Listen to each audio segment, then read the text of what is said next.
The first of the 5 mindsets is that life owes me. Life owes me something. Now, I put a couple of examples here: money, sex, fame, power, control. Typically, these are the things that men seek in their lives, some semblance of these, right? There might be something else for you. But the idea is that somehow life owes you something. Many men feel like they deserve success or they deserve some sort of reward in life because they work hard or because they've paid their dues. And I think very often we can lean into this mindset, especially after we've started to accumulate some small amount of success in our life. We think, well, life owes me something now. Nothing good comes of believing that you deserve something or that you're owed something in life. There are no guarantees in life. This is something I've learned.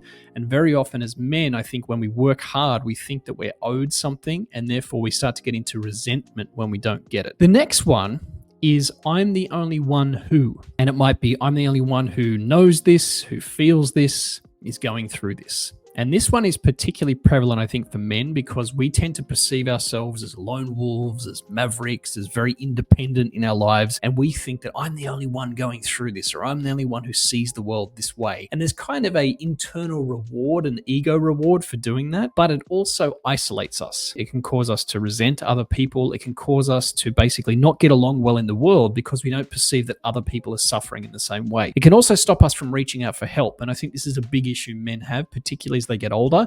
They don't want to seek help or say that they're struggling with something. So they tend to hold it inside and think that they're the only person going through it. The next one is if only I had, right? If only I had a certain relationship or a certain amount of money or new friends or more time or better health or certain possessions. We can fall into the trap and the dangerous mindset of thinking that you need something external to actually validate you and to make you feel happy. If you fall into this mindset of if only I had whatever it is for you, you are basically trapped by that thing, by the lack of that thing in your life. And it's your mindset that causes it. If you are a success-oriented person, a goal setter, you will find that it tends to trap you because you're waiting and you're putting your happiness on hold while you're waiting for that external validation. The next mindset is it's too late. And some examples of this might be, it's too late for me to start something. It's too late for me to stop something. It's too late to fix this in my life. It's too late to try again. It's too late to make amends with this person. The reality is, as long as you are breathing, it is not too late. Whatever it is in your life that you want to do or you want to be or you want to have, you can pursue it. A lot of the comments that I see on the videos I've been making lately for men in their 30s is, it's too late for me to start again. I can't fix my life or whatever. This is a dangerous mindset, my friend. If you fall into this trap of thinking it's too late for yourself, you're just disabling your ability to actually be in control. And the last one, which I think is the most important for men to realize, is this means. Very often in life, if we have something happen to us, whether it's a failure or a setback or even a success, we attach meaning to that thing. And the danger of doing that is that we then start to create a frame around our life based on that meaning. So if we have a couple of things that don't go our way for a while, we start to say, this means I'm a failure. Or if we have a bunch of things that do go well, we say, this means I'm a success. Now, neither of these are very healthy because we're framing our life with a certain description around it, and it's causing us to kind of get out of reality. It's looking at the world through a certain lens. This means, or making meaning of things, can be a trap no matter what it is. The big ones that I see a lot for men, even though they keep it internal, is that I'm unworthy and I'm right. So they might not believe they're worth whatever it is they want to have in their life, or they might say, I'm right about this. I know what's going on. I know the truth. And that can be a little bit of a righteous thing. So whatever it is in your life, there's probably a few things that you've kind of got caught in. Examine them occasionally and say, does this actually mean this, or am I just choosing to attach this meaning to it? So those are the 5 mindsets that we typically get stuck in and that are dangerous for men, particularly in their 30s and 40s and beyond.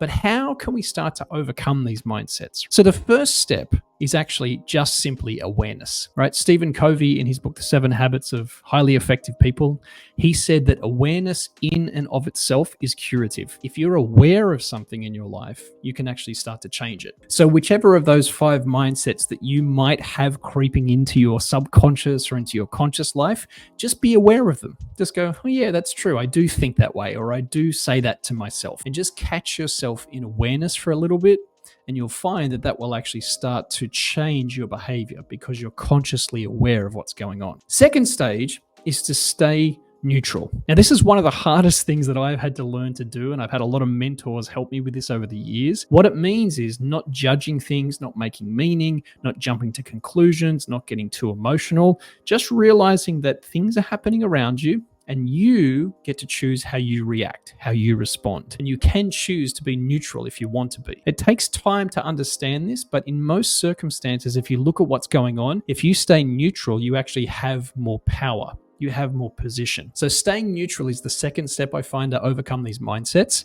And that leads us to the third, which is to accept reality. Now, this sometimes can be hard to do. I know I've been through failures and breakups and a lot of different setbacks in my life, but the sooner that you can accept something has happened, the faster you can move on from it and you can start to enjoy your life again. I don't believe that all of life should just be happiness and rainbows and joy. There should be some struggle and some frustration, some sadness, some setbacks. But at the same time, if you can accept the reality that you're in right now, it helps you to move beyond it. And then the final step is to value the journey. And this one I know kind of sounds a bit cliched, right? But really, at the end of the day, we are all living our lives in one direction. That's forward, and we have to enjoy and embrace what's happening. Even if there's frustrations or there's sadness or there's disappointment or setbacks or whatever it is, if you can look at them and say, this is part of my life journey. This is teaching me lessons, it's building character, it's adding color to my story. All those kind of mindsets help you to enjoy things a little bit more. If you look back 10, 15, 20 years at the struggles that you went through, the frustrations that you faced, and the things that you overcame, very often those are the things that actually made you into who you are.